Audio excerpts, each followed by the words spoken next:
All of chapter 32 takes place at a restaurant with Rogo, Julie, and a waiter. Those are the only characters. The waiter doesn't even talk.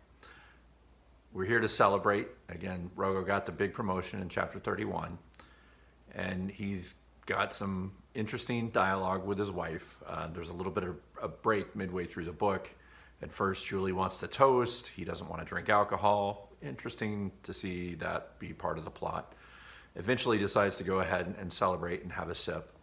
But he really reflects on what it took for them to get here. It's an interesting recap of the first 31 chapters of the book. He kind of relives everything and how dire the situation felt.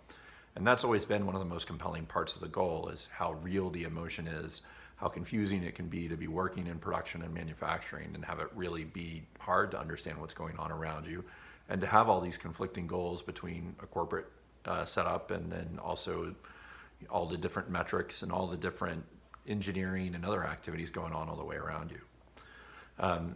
He leads actually page 265. He says just very clearly, Rogo says to Julie, the family paid too big a price for this promotion. And I think that's something that really resonates with people too. I think there are a lot of families out there, mine included, that have felt that for promotions in the past. But the biggest quote of the chapter, Rogo says to her, if it weren't for the conviction that we gained in the struggle, for the ownership that we developed in the process, I don't think we'd actually have had the guts to put our solutions into practice. So this Socratic education that Rogo and his team have had, the fact that they had this mistaken belief that the robots would be the savior, they had to learn that they were wrong, they had to really map out their process, find the true constraints, they had to work to prioritize the flow of material to those constraints, and then figure out how to widen up those constraints, then cut the batch size, and then really reach out to the market, because they'd created a new constraint, which was external demand for their material. So we've seen the process of working the constraint, the process really conceptualized in the theory of constraints, worked from beginning to end. And this chapter is really a reflection on that and the interpersonal dynamics that went on between Rogo and his wife.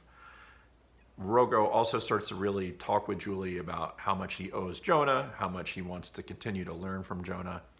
And he phrases it towards the end of the chapter. He says that this is the technique that I should ask Jonah to teach me. So this whole Socratic method that Jonah's been doing with Rogo since he got involved in chapter 4, how to persuade other people, how to peel away the layers of common practice, how to overcome the resistance to change. And with that, we wrap up the chapter. So these final few chapters, again, we've got 32 now to the final chapter in chapter 40. These final 8 chapters are really a different kind of view of theory of constraints. We've had the classic view of how it works on a plant floor and product management in chapters 1 through 31. This really kind of kicks it up into a higher level over these final 8 chapters.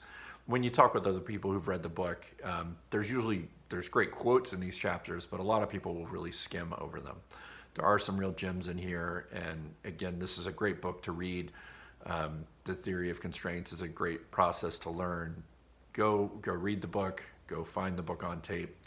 And remember that every time you get to employ the theory of constraints, it's an opportunity to make your own life and the world around you a little bit better.